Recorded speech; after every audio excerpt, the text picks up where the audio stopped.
Hey brothers and sisters, this is Snowpea. Welcome to Garden of Freedom. So Chaos asked, how much does it cost to set up a farm for food self-sufficiency? So this is a long video of the short one that we uploaded on Garden of Freedom because it's quite a complex question to answer. And it was asked to someone like us. We live in the tropics, so I'm gonna answer in that way with those type of crops.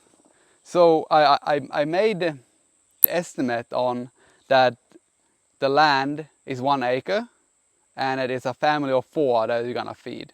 Because we should at least have 2 children, because otherwise we're not replenishing Earth with humans, we will go extinct. So that's my calculation are based on some common sense.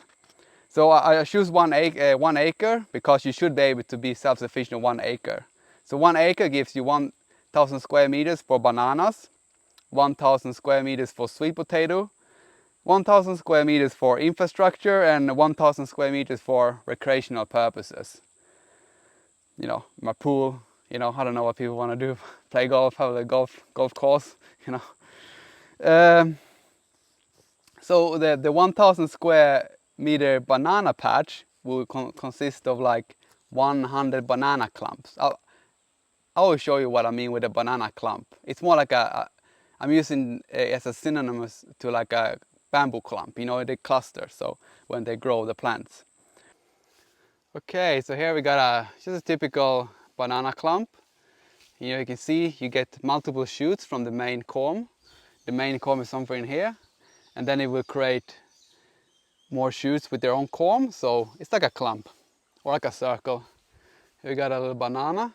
So about 100 of these will be good enough for a family of 4. There you go. So, and it would be good to have at least 10 different banana varieties. So you have plantains, small bananas that are really sweet, big bananas, hard bananas, soft bananas. So you get a bit of variety of your bananas, cooking bananas, all this kind of bananas. So it makes it a more fun diet. Because we're talking of basic sufficiency here. I mean, this diet is it's gonna be good for you. It's no worries about that. Bananas and sweet potato as your base is gonna be good. So for the bananas, 1,000 square meter, so there will be about 10 square meters per banana clump. And for the sweet potato, so for that I suggest 100 planter bags. And those planter bags should be about 80 liters each. I found that's a pretty good size for a planter bag. Not too big, not too small, because you can still move it around with a cart or drag it if you need to.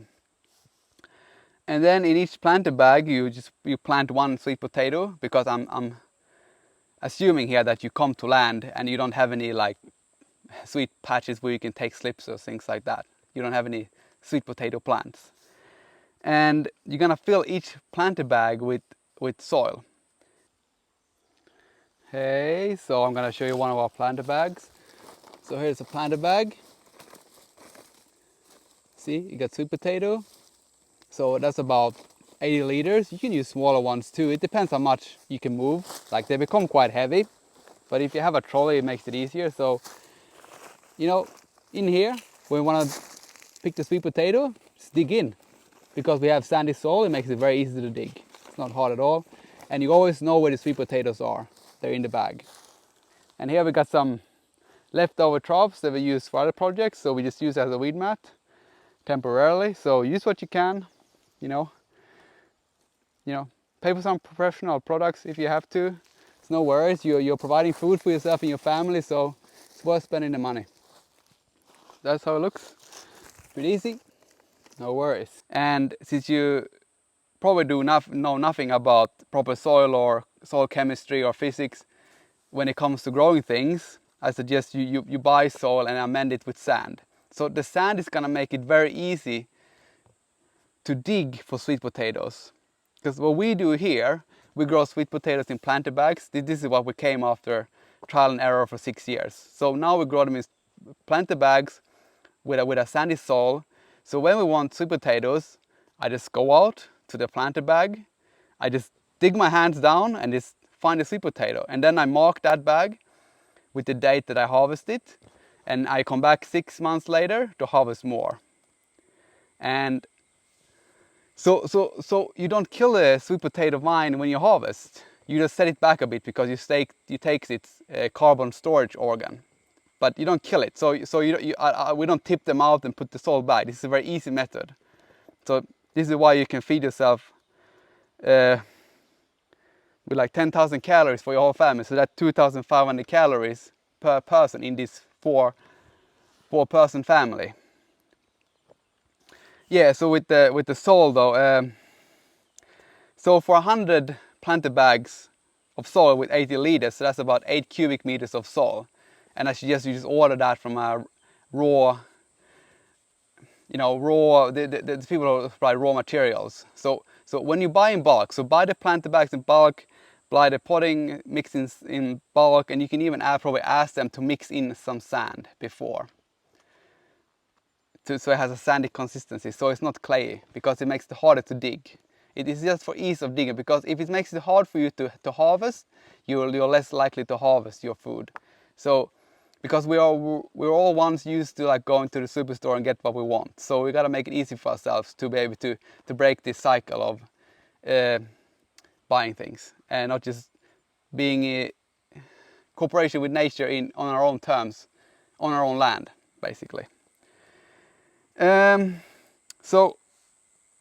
the bananas, so you got 100 bananas. So you'll start out with one little plant in a pot, or you have a socket or a piece of a comb. So you plant them 100 in a row, in rows. And how you set up the rows depends on your land. So that's very individual how you want to set that up. But I usually do so the plants in rows next to each other, they're always triangular in pattern. So you have banana, banana, banana, banana. So that's one, row 2. So you have 2 rows and they go triangular like this to maximize the sun. And you can orient them, the rows, so they go along. So they go from, so for me, it makes sense to have it from south to north, because then I get the winter sun. So the winter sun comes up here in the east. Whoa. No. It comes up in the east and then goes down in the west. So this is about orientation, but this is what I call detailed things that you can figure out when you get to there. when you get to actually doing it. So in this, I've estimated that it's gonna cost you $20 per banana plant. I mean, you can get it really cheap if you have a friend with banana plants. You can dig them up, you can split the combs up, and the planter bags, $5 each. Just buy like 100 of them, like online, or just buy them bulk at our raw material place. It's gonna be cheap, way cheaper than going to the local hardware store, I also have included the price for like one organic sweet potato per pot. It's $2.5. Because I don't assume you have sweet potato plants. So if you get a sweet potato and put in every pot, so like 100 sweet potatoes, you got a good start. You have a good start on that plant. And then for the bananas, I recommend to have a power drill auger, because you have to dig fairly big holes. And if you do that with your shovel, it can be real hard if the soil is hard. So I recommend you have a power auger. It will make the life so much easier. And then when you finish with the hole, you just scrape the sides and you loosen up the bottom a bit, because it can get a bit compacted from a power auger. But it's no problem with using the power auger. You can rent it. I mean, rent or buy, they're pretty cheap buy. We have a steel one, so it's more expensive, but we plant a lot of trees. We're going for more than self-sufficiency. This is more like an arboretum. We're trying to save plants from all around the world. Yep, so but yeah, if you're gonna plant 100 trees, 100 banana plants, definitely rent or buy an auger. It will save you back like 100 times. It will be so good. And also for the bananas, I have here $500 for mineral amendments for the hole when you plant the banana. So when you dig the hole, you get heaps of soil around the hole. And then here you get some calcitic lime and you get some soft rock phosphate. And you take this calcic lime and soft rock phosphate and sprinkle over the soil around the hole and mix it in. So how much you put on should be determined by a soil test. So that's not something I can tell you how much you should add per, because you have to estimate how much soil you have there. But I mean, if you don't want to do soil test, you can just sprinkle a bit. You cannot really overdo soft rock phosphate, and you can't really overdo lime. You know, it'll be fine as long as you don't put like 50% or like 25% of it to soil ratio. I mean, just sprinkle and mix, it will work out. And I recommend soft rock phosphate because it's a long term. That's the one we use. It makes a huge difference to add soft rock phosphate and lime. At least here, because we got low calcium and low phosphate soil. We got high magnesium here, so that's what we're adding. These are very basic things that will really enhance your yields. And it's very cheap. Calcitic lime is super cheap. Soft rock phosphate is very cheap too. And what's good to add to the hole around, the soil around the hole, is also some cheap compost or chicken manure, whatever you can get your hands on. It's not too like fussy what you put on. You also want to add some carbon. Carbon holds the water. You know, it also makes the texture of the soil looser, so there's more oxygen in there. So it will help the bananas get a good start until they get the roots into the surrounding soil.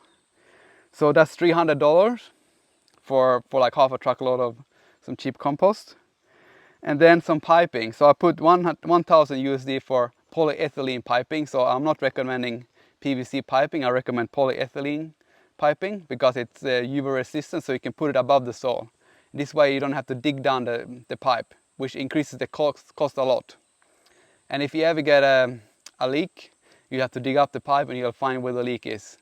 So I recommend putting above ground pipe and put polyethylene pipe. You know, and the rural standard is usually good enough, the green line. But I don't know, it depends what country you are and what standards you have there. But polyethylene is what I recommend. So I got $1,000 there, because water is very important. You can have really good soil, balanced nutrients, you know, good nitrogen management and all of that. But if you have no water, you won't get any yield. So you gotta have water. I mean, even here, we're in the wet tropics, but we have monsoon climate here. So some months of the year there's no rain.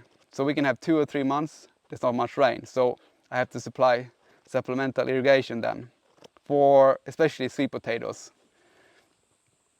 For the bananas, I only have to supplement the first 2 years. After that, they kind of take care of themselves. But if I give them water, I get high yield. So this is why I put in the cost of the pipe, because it's an important thing to add. Even if you're in the wet tropics, you know, I'm talking about here for real self-sufficiency. You know, 365 days a year for as long as you live. You know, this is what we're aiming for. This is what we're doing. I mean, we've been trial and error for 5 years, and now we're kind of finally just 100% self-sufficient on bananas, half self-sufficient on sweet potato. We do buy some bananas sometimes, because sometimes we don't have enough Cavendish. Frida really likes Cavendish, but if we just eat all the bananas we had, we will be fine. And if we eat the sweet potato, we'll be fine. And we got breadfruit too. But I don't include breadfruit here because it's a long-term crop. You know, it takes at least 5 years before you get a plant that is strong enough to bear fruit. So that's why I have the sweet potato. So the bananas will sort out your breakfast, lunch. Sweet potato will supply your cooked meals. So it will be a pretty good diet. But we're talking about basic self-sufficiency here. So all that what I said comes up to $6,000 US. But you see, these to buy the land, to pay for the water, and the maintenance, and also your labor to put in this, or someone else's labor, is not included in $6,000. And like land tax, you know, all of the if you have to have a water tank, you have to make a dam, you have to have a bore. You know, that's not included in this one because it's too much in the unknown for me to speculate in that, because that depends on the situation on the land, you know, where you're at. But I think 6,000 is a good waymark to be able to provide 10,000 calories daily to a family. You know, 10,000 calories, that's basically 100 bananas per day. So I mean, it's not huge amount of food. And if you eat half of those 10,000 calories on sweet potato, you know, that's 5,000 calories on sweet potato. That's not a huge amount of food. And you know, with the bag method, you will have quite high yields because you will lose very little to rodents. See, for the first 4 years, we were just trying to do natural farming. We didn't do anything. We just grew it in the soil, no amendments, no nothing. But we lost a lot to rodents. Like sweet potatoes, for first, it was really hard to find the sweet potatoes when you grow them in the soil. So you have to dig a lot, and it takes a lot of calories out of your body to dig. So I kind of stopped growing sweet potato because it was so much labor. But then I kind of reignited it and did the planter bags, and it is so good, so good. It's like life changing, because when we want dinner, I just go down, just dig for some sweet potatoes in the pots, and then bring them up and freely cook them. So that's basically, you know, our supermarket is 50 meters from the house, so it's pretty good. So it's definitely achievable. I mean, this is what we're doing. We have done it. I mean, it's not unattainable. And if you do it right, way, it probably won't cost you much more than 6,000. You know, excluding from what I've said, it's not including. So you can definitely do it. I mean, this is an estimate. You can realize that. And this is for a climate that is subtropical to equatorial, because you need that climate to grow bananas and sweet potatoes in the yields that I'm talking. So I'm not giving you any yield figure.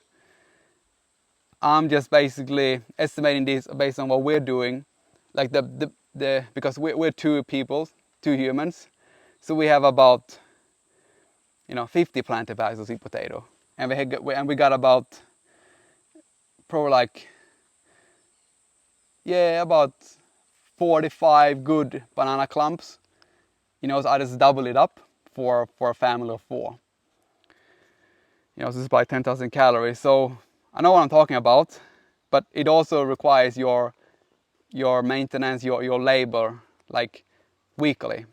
In the beginning, it's probably gonna be daily, to make sure that the watering is correct on your bananas, to make sure the watering is correct on your sweet potato. So yeah, I mean, if you have any questions, you can put them in below. Someone might answer, or I might answer in another video. But yeah, so I mean, there's a lot of things I can talk about in the future, like how do you know the soil is right for the sweet potato? You know, how do I know the soil is fertile? The basic thing that I do, I test the electric conductivity of the soil, and I recommend the soil conductivity is above 200 and below 600. And I learned this from Dan Scow and Kerry Reams, and I've tried it myself, and it works very well for my sweet potatoes. So if it goes below 200, I get lower yields. And this electrical conductivity measurement is taken with a very simple device, an electric conductivity pen. Like I can show you here. Just one of these. They cost like $5 on eBay or something. Like I have a couple of those because it's so easy. So if you want to test the soil, you have to have a little cup of water and put the soil in, then you use this one. Or you can have a probe too. I have a probe too that I stick in the soil. You know, when it comes to actually supplying your food that actually keeps you alive, I like to be certain that I'm doing the right thing. So now after, like, you know, I fumbled around for many years, kind of learning, failing and doing a lot of things, but now I think I'm mature enough to actually get it done and know what I'm doing. So that's why I use some like science-based like devices like that one, and also soil tests and things like that for the bananas, for the soil we put in the bananas. Yeah, and so like, you know, this is to keep your basic self-sufficiency, and then you can add on like tomatoes. You can have tropical leaves like katuk, you know, sambung, Okinawan spinach. And there's many of those ones you can have in between your planter bags or in between your banana clumps, you know, to make it into a food forest. But I'm talking about the basic structure here. to get the calories that you need, to get the food self-sufficiency that you need. When you get that, you can add on these kind of fancy things that will make it more tasty, like to thrive on the diet, so to say.